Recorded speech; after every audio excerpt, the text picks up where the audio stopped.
Hello friends, welcome back. Today is day 8 of the Daniel fast. I have skipped day 7, and if I do skip a day, please know it's because we're eating leftovers and I just don't want to bore you with that.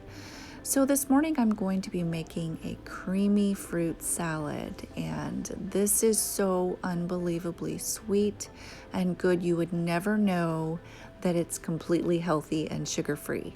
So this could be used as a breakfast. You could add it on top of oatmeal, or you could add it with the sugarless granola that we've made. You could eat it as a dessert or a snack. So you could use it for multiple different things, kind of like the granola. So I have chosen the fruits that I like. I would say use the fruits that you like. And I will say that I let my pineapple sit out on my counter for about a week. I wanted it to get really ripe, and that way it was really extra sweet. So basically I'm going to cut my fruit into bite-sized pieces and add them to a bowl. So like I said, add the fruits that you like, that your family likes. You could add walnuts and almonds, raisins, dates. Actually, I think this would be a really good tropical fruit salad. And yeah, you would just add all the tropical fruits that you love in one salad. So yeah, I'm just cutting them into bite-sized pieces, and then I'm going to give them a mix.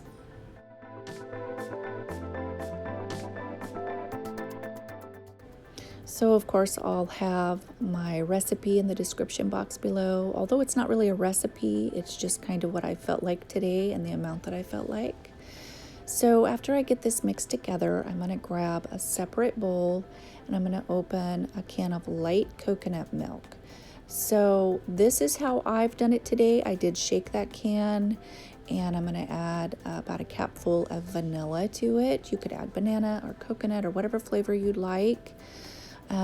But yeah, I'm going to mix this together, and then I'm going to put it in the blender, and I'm going to add just a little bit of almond flour and a little bit of coconut, and I'm going to blend it for a few minutes so it's just nice and smooth and all the coconut is smoothed out in it. And I'm going to go ahead and add it to my salad and mix it in. So if you want this more like a whipping cream, don't buy the light coconut milk, buy the regular and put it in the refrigerator overnight so the milk and the water, or the cream and the water, separate. So you just want to use the cream, add a little vanilla to it, whip it up. It's just like whipping cream. So for lunch, we had some more of those veggie tots. Those are so addicting. I absolutely love them. And we had chicken patty sandwiches. So these are vegan, of course. These are the super good lunch. I would say let the tots cook a little bit longer than the chicken patties. So by the time dinner came around, I decided to make some Philly cheesesteaks. Now I did experiment a little bit. I wanted to try it in a quesadilla form and a burrito form and see which I liked best. So I personally liked the quesadilla better. My husband liked the burrito form better.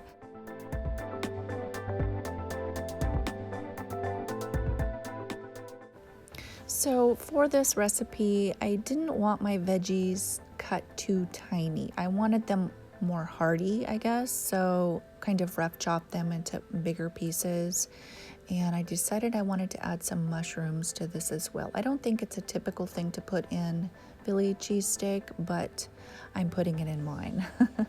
So I'm gonna cook my onions and peppers first. I'm not gonna add my mushrooms yet. I want those to cook down a little bit. And once they get to the tenderness that I want, then I'm gonna go ahead and add my vegan steak strips.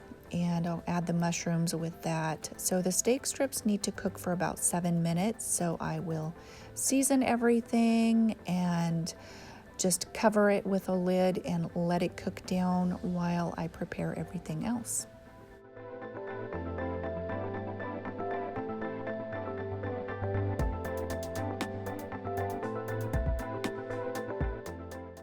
So I just wanted to mention real quick, although I'm using this as a filling, you could put this over rice or quinoa, and I think that would be really good too.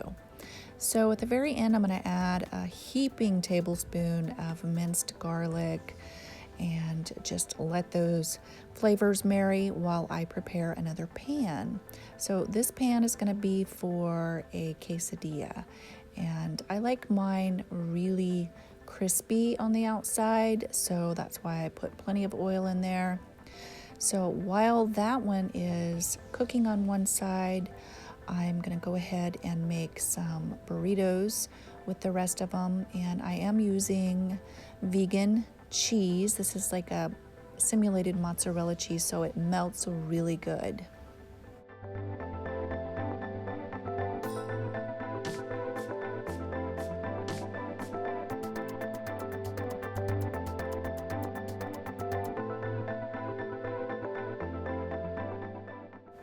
So I would say if you're going to try this recipe, make sure there's plenty of oil in the pan and put the folded side down first. That way it seals for when you can flip it over, it's not going to fall apart on you. So like I said, I preferred the quesadilla. It is so unbelievably good. I know you guys will love this recipe. So my husband is big on sauces or something creamy he can put on every bite. So I decided to go ahead and make some guacamole. So I just used half of a lime, one large avocado, a little bit of salt, a little bit of cilantro, and a good teaspoon of vegan mayonnaise. So I don't normally use mayonnaise in my guacamole, but yeah, I wanted something to give it just a little bit different flavor than Mexican flavor. This was really good, and like I said, this guacamole was perfect on it. My husband absolutely loved this. So I also wanted to make a creamy vegan potato soup. That way I could have it in the refrigerator and have it for lunches, or just even if a snack or something. It's been cold here, although the temperature says it's warmer. I absolutely love potato soup. It's my all-time favorite. So normally I would use like bacon grease and stuff. I do have a potato soup recipe on here already, but this is my vegan version. So it's just as good, just as flavorful. I think you guys will really enjoy it. So as you could see, I took half of the cooked potatoes out and put them in my blender and just let them sit there and cooled off. So I'm also going to use 3 celery stalks. Now I took the tops off and I put them in the water along with 2 bay leaves with the pre-cooked potatoes that are still in the pan. So I'm going to add just a little bit of cold water to these potatoes and 1 cup of almond milk, 3 tablespoons of almond flour, and I'm going to go ahead and add that to my potatoes in the blender and give them a mix.